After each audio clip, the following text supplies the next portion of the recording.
Assalamu alaikum. Today you are going to study how to reproduce the asynchronous counter using the hardware and software tools. There are three objectives of this lab. First, to analyze the working principle of a synchronous counter using flip-flops. Second, to analyze the working principle of asynchronous counter using flip-flop. Third, to design the synchronous and asynchronous counter using the flip-flops. Now we will discuss some of the major difference between the synchronous and the asynchronous counter. The major difference between the synchronous and asynchronous counter is of the clock. In synchronous counter, all the flip-flops are triggered with the same clock pulse, while in case of asynchronous counter, flip-flops are triggered with their own clock.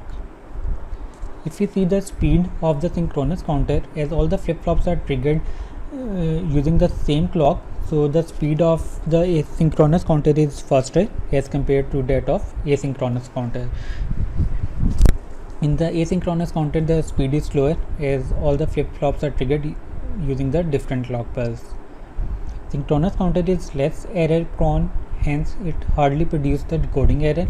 Asynchronous counter is more error prone and produce decoding error in the system. If you see the complexity, synchronous counter are more difficult to implement as the same clock pulse is applied, therefore it is more difficult to construct and implement. In case of asynchronous counter, as the output of the one flip-flop act as the input of the next flip-flop, hence the design and implementation is quite simple. In case of synchronous counter, there is no propagation delay, while in case of asynchronous counter, there is a propagation delay from one flip-flop to another flip-flop. These are some of the major difference between the synchronous and the asynchronous counters. Now we will discuss the lab tasks.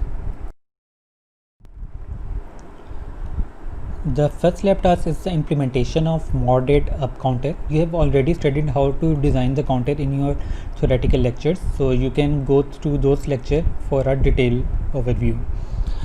The circuit of the mod 8 up counter is already given in your lab manual. You just have to implement the circuit on the Proteus and verify its functionality, and you have to fill the table accordingly. In case you want to design, first you have to develop the excitation table, state diagram, and then using the K-map you have to find the equation and implement its circuit accordingly.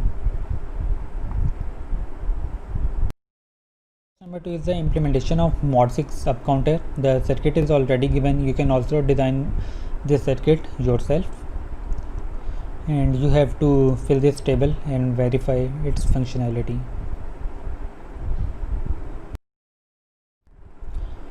In lab task number 3 and 4, you have to implement the mod 8 down counter and mod 6 down counter. Implement both the circuit on the Proteus and verify its table. Finally, for the post-lab task, you have to differentiate between the synchronous and the asynchronous counter. This is all for the lab. Thank you.